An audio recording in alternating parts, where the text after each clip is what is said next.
All right, we just walked into Fanatics Fest.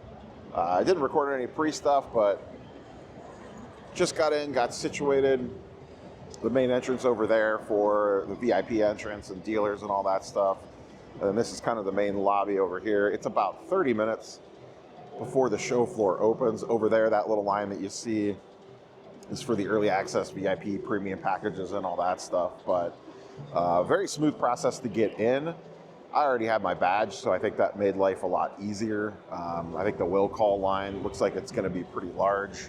And then there is a separate entrance around the side of the building. But overall, like just walking in, this venue is absolutely stunning. Like I said before, I've been here multiple times for other events, and Javits just does not disappoint. This is just a very, very high class venue. Excited to see what the show floor is all about. Weird expectations walking into this, as I kind of expect, I do expect some bumps and bruises. We'll see. So far, it's been smooth, but we'll see what happens once we get in there. All right, just got out of the tops line. Wanted to knock that out first. Excuse me. The 1 to 3 or the 3 to 5? And so it was $300 for a hobby box, $50 for a blaster, and so the line goes from there. We're just going to kind of go ahead and do a little bit of a line walk here, as is tradition on the channel. We did this at the National. And this is the VIP line. So there was a line skip feature on your badge that when everyone uses the line skip feature means there's a huge line. It's a line skip. So this is still the line. This is the line skip line. It sounds like they have about 1,800 hobby boxes. And then this is the general admission line here. So if you don't have a VIP pass, you're waiting in this line, but you have to wait for the VIP badge line to go through first. So I have a feeling there's going to be some pretty sad people towards the end of this line. We can actually see the end of line way down here.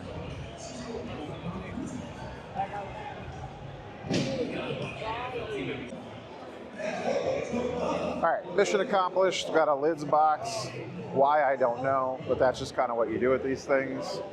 So we're going to check out the Fanatics store really quick here. You get some Fanatics themed Fanatics Fest gear.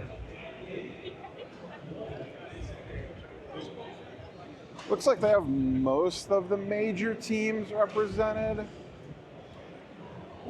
Get myself a replica WWE belt over there. This is a pretty big footprint for a store, that's for sure.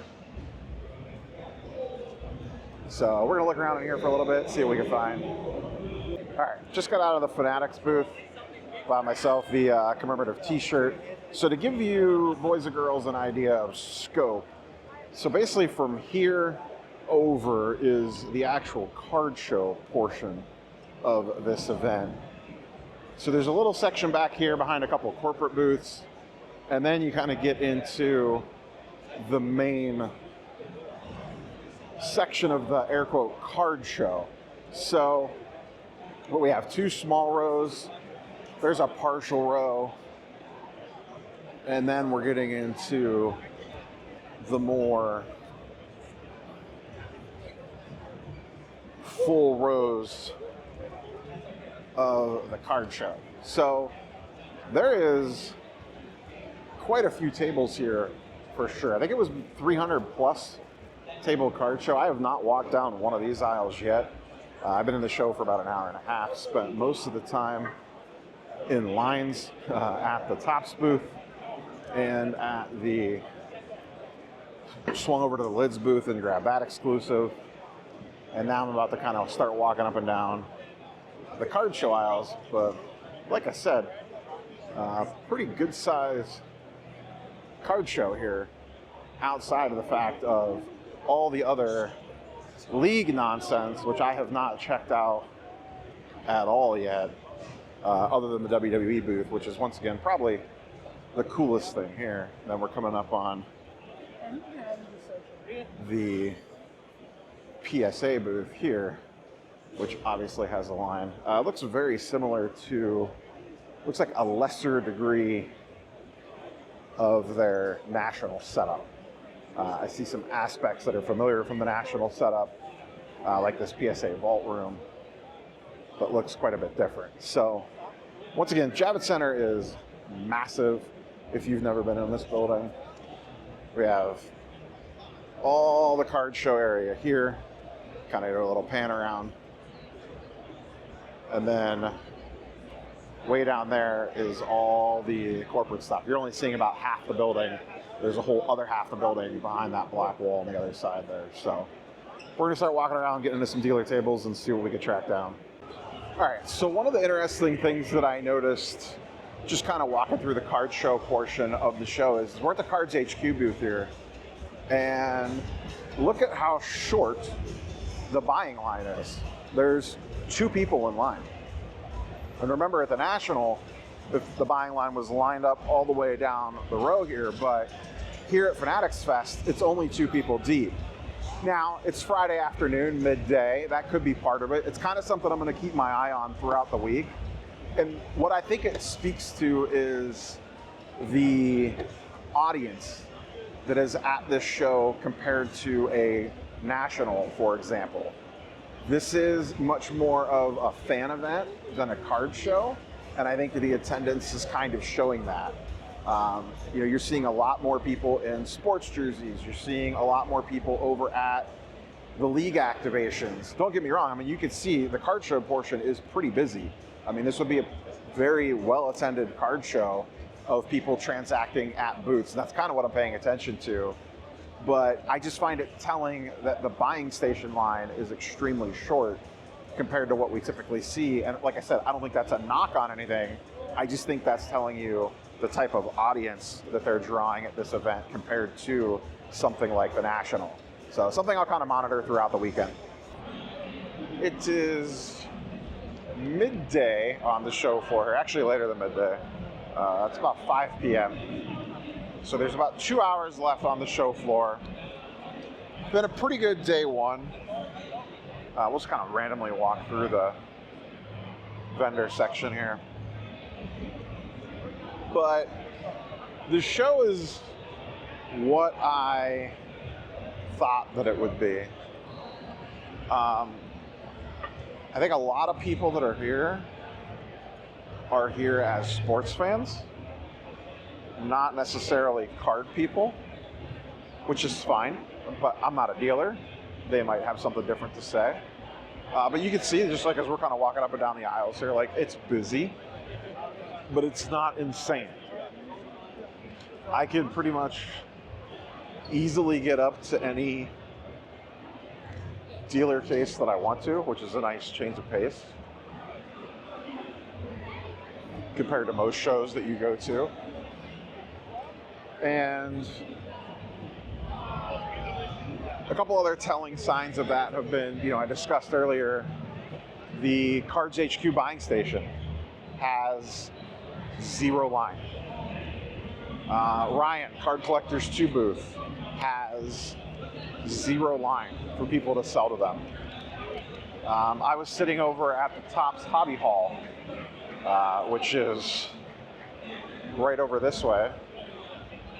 And there's all sorts of, see those white, there's all sorts of stations here you can see, and they're all, I mean, there's people hanging out at them, but if that was the National, people would be set up buying and selling and trading right in the middle of the show floor. I mean, once again, perfect example.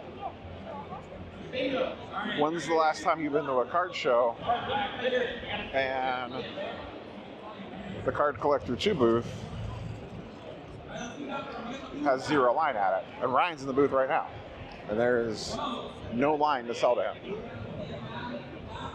We got Mr. Jeremy Lee right here. So all the celebrity sightings here at the at Fanatics Fest. Surprised to see a couple empty tables here. That's a little interesting. Now back here, this big empty section that you're seeing, this is the part of the photo ops and autograph section. So that's why that's emptied out right now. It's towards the end of the day. But like I said, there's 2 hours left in the show floor. It's pretty easy to walk around. The show is definitely busy, especially over on the league side of things, like where all the activations are and everything. But the dealer section is very easy to walk around at. Now, I will say, the dealer section is great. I mean, they have A+ dealers here. There's some insane inventory here from a buying standpoint. A nice mix of sports, non-sports, Pokemon, whole 9 yards. I mean, mostly mid-end and up.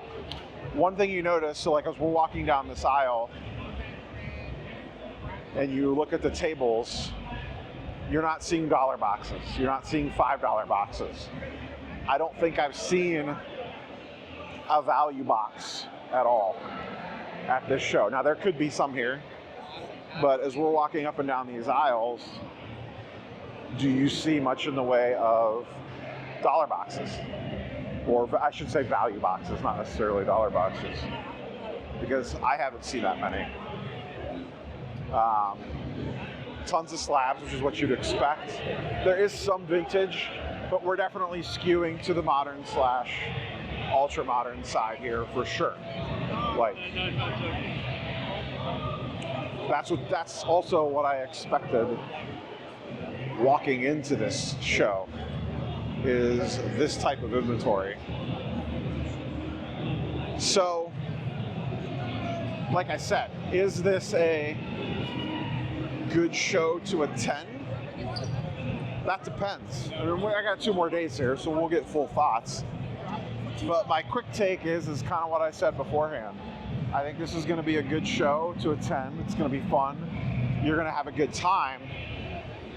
But I don't know that I'd want to be a dealer that had to spend $3,200 on a table, travel to New York City, expensive hotel rooms in the whole 9 yards to come to this show. You know, you're probably not, and like I said, I don't know, maybe, you know, you sell a few cards, maybe you can cover the booth costs and stuff. We're kind of towards the tail end of the dealer section here. You can actually see the Topps booth dead ahead. That's all emptied out now. They do have limited quantities for each day. But anyways, like I was saying, you know, I don't know that I'd want to be a dealer at this show expecting to make a profit. $225. Now, you're probably going to get some cool inventory walk up. You are probably going to get some good marketing / exposure out of it. But from a buying, selling, trading standpoint, I don't know how good it's going to do. And I can't say it enough. Right in front of me, we have the WWE booth. Probably one of the coolest booths on the whole show floor is that WWE booth. A little NHL area over here. The league stuff's great. This show would be insane to attend if you were a kid or if you had kids. They would eat this show up because there is just so much stuff for them to do. This here is the walking past the Fanatics team store. So, you know, do you need 3 days at a show like this? I don't know. You know, is this going to replace the National after day one? No, but they're 2 different events. And I think that's been the biggest problem that people have had wrapping their head around is the fact that the National is a card show. This is more than that. This is a small portion of it as a card show. And then a lot of it is a bunch of other nonsense. And I don't know what is going on here, but there are a billion people freaking out about something that I don't care about. So that's my thoughts at the end of day one. I did actually buy a couple cards today. Picked up a non-sports card, well, sports entertainment auto. Nothing super crazy. I think I spent like $200 on cards. But I bought a bunch of the exclusive stuff today. Topps Chrome boxes, Lids box, all that sort of stuff. So that was the point of today, was to knock that stuff out. But, all right, we're gonna wrap up there.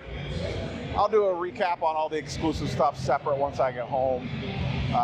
We're gonna go get cleaned up, snag some dinner, and rest up for tomorrow.